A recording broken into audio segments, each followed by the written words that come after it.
እያደግ ወይም እየበሰልክ ስለመጣህ ብቻ አይደለም እንደ በፊቱ ለነገሮች ምላሽ መስጠት ያቆምከው። ህይወትን ስለተረዳ ወይም ስለ ሰዎች ብዙ ስላወቅ ብቻ አይደለም ብዙ ነገር የማይገርምህና የማይደንቅ ይሆንከው። መረጋጋት ወይም አለመቸኮል ሁሌም የብስለት መገለጫ ነው ማለት አይደለም። ሰው ውስጡን ሲደክም የሌለበትን እርጋታ ሊጎናጸፍ የማይገርመውም የማይደንቀውም አይነት ሰው ሊሆን ይችላል። በፊት የሚያስቁሽ ነገሮች አሁን አላሳቁሽም ወይም ትርጉም አልሰጡሽም ማለት አድገሻል ወይም በስለሻል ማለት ብቻ አይደለም። ምናልባት የዋጥሻቸው ምሬቶች ታጣጥሚያቸው የነበሩ ነገራቶችን ጥፍጥና ነጥቆሽ ይሆናል።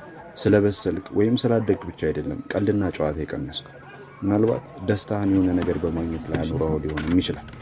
ነገራቶችን በተለያየ አቅጣጫ ለመመልከት እንሞክር። ዝምተኛ ሁሉ የተረጋጋ ሁሉ ስለ ህይወት ጥሩ አረዳዳለሁ ማለት አይደለም። የማይንቀለቀል በእርጋታ የተሞላ ሁሉ ለኃላፊነት ብቁ ነው ማለት አይደለም። እድገትና ብስለት በአላህ ላይ ተስፋ እያደረጉ እያመሰገኑ መኖር እንጂ መቆዘም ወይም መገለል ብቻ አይደለም። እድገትና ብስለት ሰዎች ተሳሳችና ረሽ መሆናቸውን መቀበል እንጂ ሰዎች መጥፎ ስራ ብቻ ነው የሚሰሩት ብሎ መደምደም አይደለም። ለነገራቶች እንደ ቀድሟችን ምላሽ አለመስጠት የማደጋችን ወይም የመብሰላችን ምልክት ብቻ አይደለም። ምክንያቱ ሌላም ሊሆን ይችላል። ብቻ ልብ የሚሄድ